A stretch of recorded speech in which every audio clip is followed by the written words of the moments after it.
Hello and welcome to the channel where today we'll be talking about 5 treatments for overactive bladder symptoms. My goal in this video is to give you some general information on what common treatment options are available for overactive bladder, how they work, some main side effects to watch for, and some important tips to know. If you haven't watched my previous video on practical lifestyle tips to help decrease frequent urination and urinary incontinence, I'll leave a link in the description below. The first medication I would mention is topical vaginal estrogen for women that are near or past menopause with overactive bladder symptoms. Due to significantly less estrogen in the body after menopause, the vaginal walls can become thinner, drier, and more inflamed, which can contribute to urinary issues. Your doctor might prescribe topical vaginal estrogen because it helps reverse the vaginal symptoms and may help with the urinary issues while having low risk of side effects. Since topical vaginal estrogen works locally in the area and doesn't get absorbed much in the rest of the body, there's little concern with blood clots and breast cancer, unlike other forms of estrogen. Topical vaginal estrogen comes in many different forms, such as vaginal cream, vaginal tablets, vaginal suppositories, and vaginal rings. The next class of medications that your doctor might prescribe for overactive bladder are anticholinergics. If you want to get technical, they're actually antimuscarinics, which is a subtype of anticholinergics. Some examples are oxybutynin, tolterodine, sulfenacin, darafenacin, trospium, and toviaz.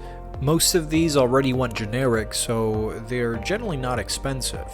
Anticholinergics work by allowing the bladder to relax, which increases the capacity of the bladder to hold urine and decreases the urge to pee. These medications are notorious for dry mouth, although extended release formulations tend to have less compared to immediate release formulations. As a quick side note, there are several products over the counter that can help with dry mouth, like Biotene mouthwash, Zalamelt, and Oromoist patches. Sucking on sugar-free candy or chewing sugar-free gum might also help.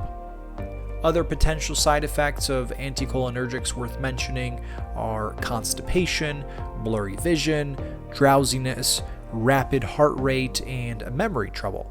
I also want to mention that there is an over-the-counter oxybutynin patch called Oxytrol that tends to have less side effects than the oral pills, but it can sometimes cause some skin irritation.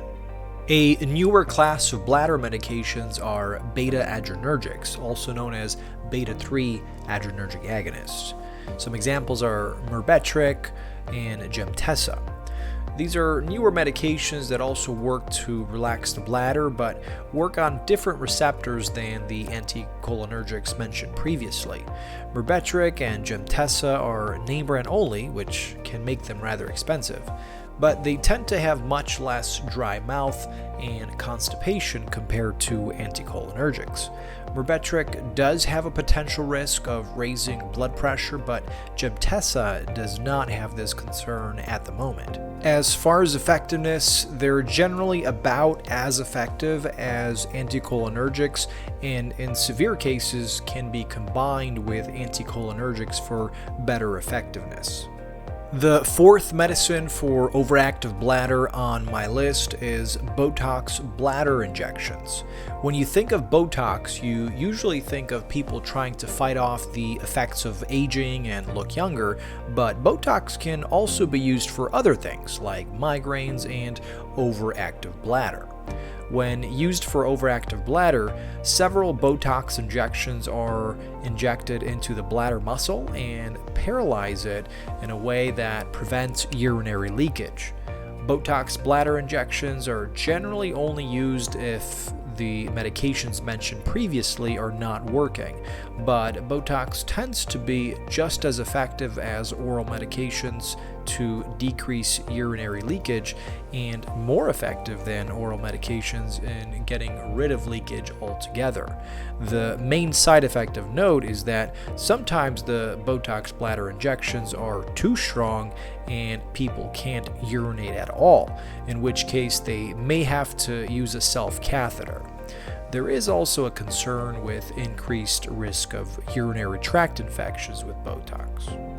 The last few treatments that I would mention briefly for completeness sake are not necessarily medications, but are procedures that involve sending electrical impulses to your bladder to improve bladder control.